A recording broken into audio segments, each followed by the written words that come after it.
નમસ્કાર મિત્રો, હું નીરવ ગોસ્વામી. શું ખરેખર અંજારના લોકોનો જે અંતરાત્મા હોય એ મરી ગયો છે? ફક્ત શરીર જ જીવી રહ્યું હોય અત્યારે ક્યાંક ને ક્યાંક મને એવું લાગી રહ્યું છે. કારણ કે અત્યારે હું મળી રહ્યો છું. આ દ્રશ્ય છે ગાયત્રી 4 રસ્તાથી મેઘપટ તરફ જતા રસ્તાના. તમે રસ્તાની કન્ડિશન જોઈ શકો છો, કેવી ભયંકર કન્ડિશન છે. આખો રસ્તો બિસ્માર હાલતમાં છે.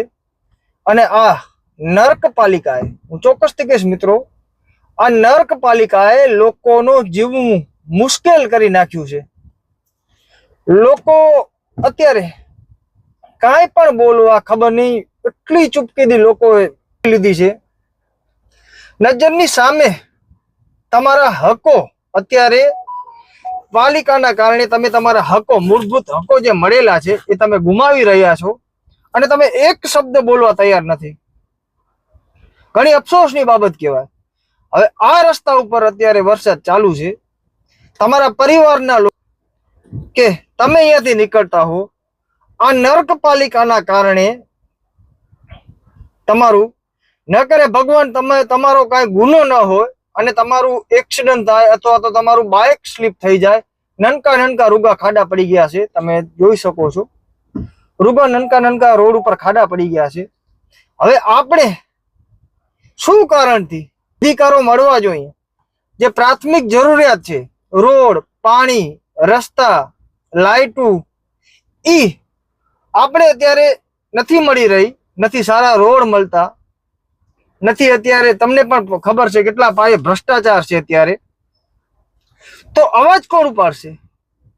અત્યારે 36 કાઉન્સિલર માંથી એક જ કાઉન્સિલર આખા અંજાર માટે લડતો હોય છે, ઈ રાજેન્દ્રસિંહ જાડેજા. તો બાકીના 35 જે નગરસેવક છે ઈ શું કરે છે? ઈ આવા રસ્તા નથી બનતા સમયસર તો તમને ક્યારે ધરણા ઉપર દેખાય છે કે આવા રસ્તા ઉપર આવીને બેસી જાય?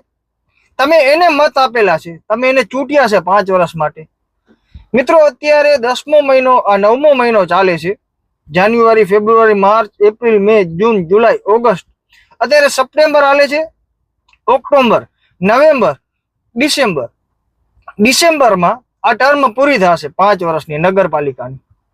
એટલે આ 35 માંથી એક પણ નગરસેવક તમને વરી ચૂંટણીમાં રિપીટ તમને દેખાય તો તમે મહેરબાની કરજો, 5 વર્ષ તમારા પહેલાના યાદ કરજો કે અમારી કેવી પરિસ્થિતિ કરી નાખી 5 વર્ષમાં. સત્યાનાશ વારી નાખ્યું, અંજારનું ઓથ વારી નાખ્યું. આવા નપાણિયા જેના આ બધા ચૂંટાયેલા પ્રતિનિધિઓ છે, જે નગરસેવકો છે, એના હાડકામાં પાણી ભરેલા છે એટલે એને આ પાણી દેખાતા નથી આવા નગરસેવકોને. અને આપણે ખમીરવંતી, કચ્છની ખમીરવંતી અંજારની જનતાને નગરસેવકોના આવા પાપ નથી દેખાતા. એ ઘણી ક્યાંક ને ક્યાંક અત્યારે અફસોસની બાબત છે. કેમ નથી બોલી શકતા? શું કારણથી તમે રોડ ઉપર નથી ઉતરતા તમારા હકો માટે? સારા જાહેર આપણા હકો અત્યારે છીનવામાં આવી રહ્યા છે. આવા નપાણિયા જે આવા બનીને બેઠા છે પ્રતિનિધિઓ, એની સામે શું કારણથી કાંઈ બોલવા તૈયાર નથી? તમારા હાડકામાં પાણી ભરાઈ ગયા છે શું? અત્યારે ચારે બાજુ લોકો જે સુવિધાઓ નથી મળતી એના માટે અત્યારે રોડ ઉપર ઉતરી રહ્યા છે કે પોતાને કાંઈક હક મળે.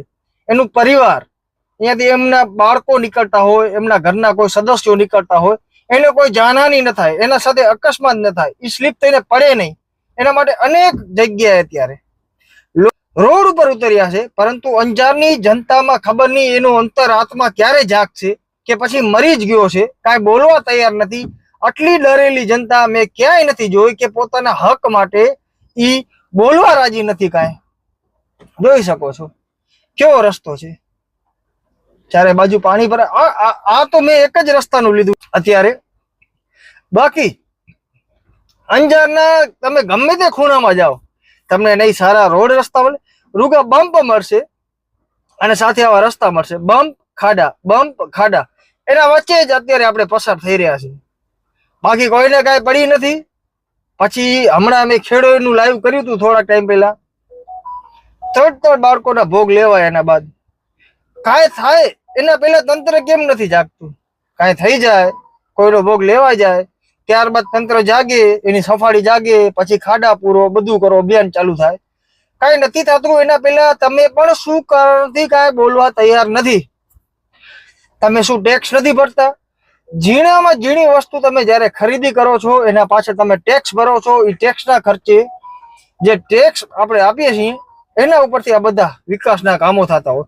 કોઈ આપણા ઉપર કોઈ નવાઈ નથી કરતું. લોકોને એમ લાગે કે આપણા ઉપર નવાઈ કરે છે, સારા રસ્તા બનાવે છે, રોડ બનાવે છે, સુવિધાઓ આપે છે, દવાખાના બનાવે છે. કોઈ ઉપકાર નથી કરતું. આપણે એના ઘરે નથી જતા ફોર્મ ભરીને કે ભાઈ તમે અમારા માટે ચૂંટણીમાં ઉભા રહ્યો ને, અમારા માટે વિકાસના કામો કરજો ને. આપણે કોઈ એના ઘરે નથી જતા. તમે તમારો કેન્ડિડેટ, હમણાં સ્થાનિક સ્વરાજના ઇલેક્શન આવશે જાન્યુઆરી અથવા ફેબ્રુઆરીમાં, તમે એવા કેન્ડિડેટને પસંદ કરજો જે તમારા માટે 1825 દિવસ એટલે કે 5 વર્ષ તમારા માટે એ કામ કરે. આવા લેભાગુ તત્વોને જે અત્યારે તમારા સામે સાંભળતા નથી એને તમે પસંદ ના કરતા, અને એ જો કદાચ રિપીટ થાય અને એને ઉભા રાખવામાં આવે તો મહેરબાની કરી આ ચૂંટણીનો બહિષ્કાર કરજો. તો જ આવું સૂતેલું ખાતું છે કાંઈક જાગશે. બાકી આ ને આ પરિસ્થિતિ રહેશે. બધા આપણે ટેક્સ ભરીએ, ઘરના વેરા ભરીએ, બધી જાતનું આપણે જેમ સરકાર કેમ કરીએ, અને જો આપણે સારું જીવન જીવવા ન મળે, આપણા પરિવારને સારું જીવન જીવવા ન મળે, તો પછી પરિવર્તન એ પણ નિયમ હોવો જોઈએ. બાકી મને જે દેખાણું, તમે પણ આ રસ્તા ઉપરથી નીકળતા હશો, તમે પણ અનુભવ લેતા હશો, તો આ બધા વિષયને લઈ તમે શું કર્યા છો કમેન્ટ દ્વારા મને ચોક્કસથી જણાવજો.